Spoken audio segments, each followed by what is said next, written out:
How you doing today? Now today I'm gonna go kind of just teach you a little bit of something that I learned from a good friend of mine. His name is Joe Schroeder, and he's out here on TikTok.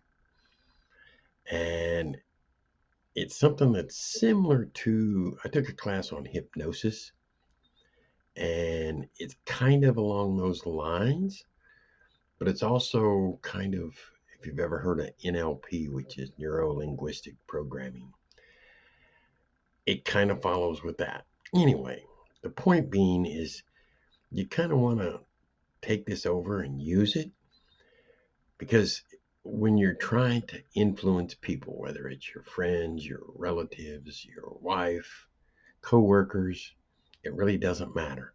Using this principle will help you actually get your way a little more often, which is, that's kind of cool, right? And it's called actually it was called the Ben Franklin uh, effect. You can Google it. You'll find out if you just look for Ben Franklin effect. It'll tell you about. It's kind of like a phenomenon.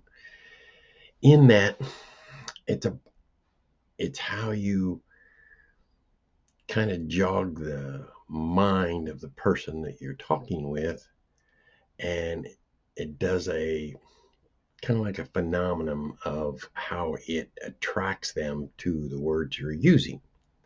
Now, I don't want to get crazy into this because I'm probably not even explaining that right, but I know how it works, right? So let's get into that. Now, there's actually two principles involved with this, and it's important, first of all, you need to make sure that you tell people how, what I'm going to tell you, how it made you feel and how it impacted your life. And then you want to ask them to help you again. Now, as I said, there's two principles that are used with this in order to make it work. And you could use either one depending upon the situation that you're in. Now, on this first principle, there are two techniques. The first technique is you need to kind of keep this in mind because we all tend to want to do something for someone if we've done it for them in the past. It's a lot easier to get us to do that, right? It's kind of like a psychological trigger. Now, the second one is a technique which is kind of along the lines of we are consistent in what we do as a human most of the time, right? And we all but force ourselves to stay consistent with how people perceive us. The second principle is when you want someone at home, work, friend, coworker, maybe even supervisor to do something for you, and this is the key in how to get that done. The first thing actually you want is to have them tell you no. Not yes, no. And this might sound a little strange. You're going to use a psychological trigger, and as strange as it may sound, it's easier to have someone to say no than it is to have them people say yes. Because we're more along the lines of conditioned to say no. It would go something, say, like this. Hey, babe, you have any objections to having some pizza tonight? Nope, sounds good. See, what I'm talking about here is you're asking them for a no, and the no means that they agree to it. So when I ask her about the pizza, yeah, no, sounds good. So I got what I wanted, and got what she wanted. She got to say no. Yeah. Now, let's take it a bit further. Let's just say that you want to try this on your supervisor, right? Hey, John, about 2 weeks ago, you gave me a list of names.